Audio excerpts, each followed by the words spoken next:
Hello, people. Thanks for checking out the video. I want to thank the people who've subscribed to the channel, and I really appreciate it. Tonight, I'm going to talk about the strike.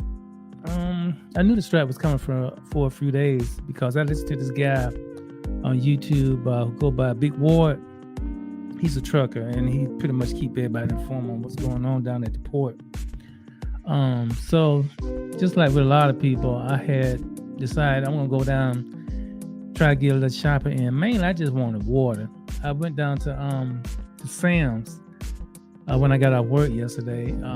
Considering it was day one, I didn't think things would be as bad as day one because listening to all the experts, they were basically saying if the strike lasts more than a week, that second week is when you really should be out trying to, stock up on supply. Not because they're going to be out or run out, but there's going to be like a price hike. But you can always expect something like that when you have a strike going on. But I went out to Sam's, and I passed by Costco on my way here to Sam's. And I pretty much knew it was going to be a headache because Costco was packed to the street. I mean, standing room only. And sure enough, when I got to Sam, same thing. Got inside, everybody was... The funniest thing though, everybody's basket was full of tissue, paper towels, and those type of things. Which I guess those are the things people reach for when they think there's going to be a shortage. Which, like I say, I don't think there's going to be a shortage. I just think the prices are going to go up on everything. So I went from just getting some water, so I just went on ahead and stocked up on stuff that I might need, mainly food to put in the freezer. But I didn't expect it to be like a panic on the first day, especially on toilet tissue. I mean, we make tissue here in the States. But then again, you don't want to be paying $8 for a 4-roll bag of tissue that normally costs $2.99. But as for the strike, I never comment on all people's money and what they think they deserve. They feel they deserve a 77% pay raise over 6 years, 5 years, however term of the new contract. I mean, so be it. They work there. I don't. They know what the conditions are. But the thing is about the automation. I'm not a big fan of automation anyway. Because even with Target and Walmart, when I go in there, I can have 2 items. I still go get in line with a cashier. My theory is this: especially when I just get out of work. I just got out of work. I'm not finna go to the store and go to work again for free to spend $100 or $200 something because that's generally how much the price is. So I think about it, you just got out of work, but you finna go in there and work and spend $200, $300 on groceries yourself. It sound crazy. I'll never get in line to read my own stuff up like that. The only time I ever go through the self-checkout with my wife with me, and we have 2 items, she ain't trying to get in line. She'll go through the self-checkout. But anyway, I just wanted to touch on the automation. I don't believe in it's technology.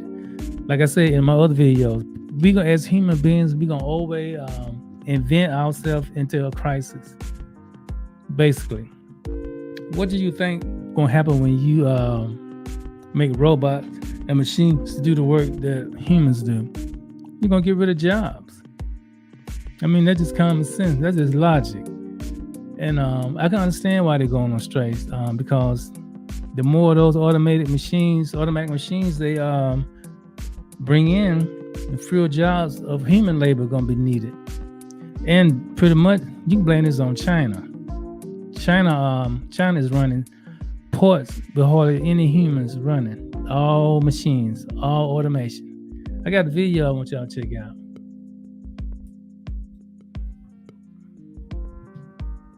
This is the smartest port in the world. It's located 60 kilometers away from downtown Tianjin, a coastal metropolis southeast of Beijing. China operates more than 34 major ports and 2,000 minor ports across the country. But there's something unusual about this port. On the surface, it looks like any other shipping harbor. filled with cranes and containers. But here's the catch. It's very rare to find employees working on the ground. Instead, this terminal is fully automated using 5G, cloud computing, AI, and robots to operate the entire workflow. This is Terminal C of the Tianjin port, and this is the story of how China built the world's first smart, zero-carbon shipping terminal. China is the manufacturing hub of the world, with over 70% of countries now counting China as its top trading partner. But 3 years of zero COVID has disrupted supply chains and led to a labor shortage in the port industry. But China... And this guy named is Cyrus Jensen. And as you hear him speak, he's excited and all thrilled about, this humanless port. He's one of those type of people who's all in awe of AI and automation. He's marveling over the sophistication of the technology. It is quite advanced. But not once in this video do they ever speak of the jobs to be lost. In China, I don't think they care. A fully automated port, those are jobs, hundreds, thousands of jobs lost. I think this port was built from scratch. So, the human element wasn't even a factor in the first place. Has a plan to turn things around. According to this article from Bloomberg, China is investing in future technologies like robots and AI to reduce labor needs, improve safety, and create a more sustainable port operation that will become a model for the world to follow. Yang Jiemin, the vice president of the Tianjin Port Group, stated, all ports globally should move toward being more intelligent, eco-friendly, and efficient. So how did China do it? Well, it starts with an investment in technology. Huawei is one of China's leading tech companies, but has come under intense pressure from US sanctions in recent years. But despite these sanctions, Huawei is pivoting to new industries, and this project in Tianjin has become a new priority for Huawei, who is now seeking to tap into a global smart port market expected to reach $11.5 billion by 2030. Let's first explain why smart ports are needed. This Bloomberg article from last month shows one of the biggest problems currently facing the industry. Labor disruptions at world ports quadruple as discontent grows. Finding reliable workers is a problem for seemingly every industry after COVID. Shipping hubs from Europe to Asia experienced major staffing problems as unions battled growing inflation and stagnant wages. Even the US was not exempt from these problems. When the worst of the pandemic hit, several California ports started operating 24/7, but it still didn't solve the problem because there simply wasn't enough workers. Let's take a closer look at the port in Tianjin. Currently, the port operates a fleet of 76 fully automated driverless vehicles. If the port operated 24/7, each truck would require 3 shifts and 3 drivers, resulting in a workforce of at least 228 drivers alone. At traditional ports, all equipment and every vehicle require a driver, but the Tianjin port has been operated since October 2021 without a single driver. This has saved the port millions in labor costs, but also provides other huge benefits. See, that's the purpose of automation, to save money and to alleviate the human element. Like the guy said, you save much money on call-ins, people getting sick, and things of that nature. You gotta admit, that is quite impressive. A port ran completely by robots. How do you compete with that? You're gonna have to adapt.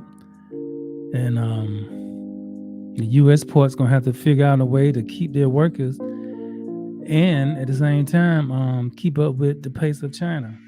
It is a competitive market now. So, well, I hope they get this fixed pretty soon, because if this strike lasts in the long, it's gonna be bad for the consumer. It's gonna be bad for everybody. The economy is already jacked up as it is. But anyway, I thank you all for checking out this video, and once again, please subscribe to the channel and help me grow. And you all enjoy your evening, and I will see you on the next one.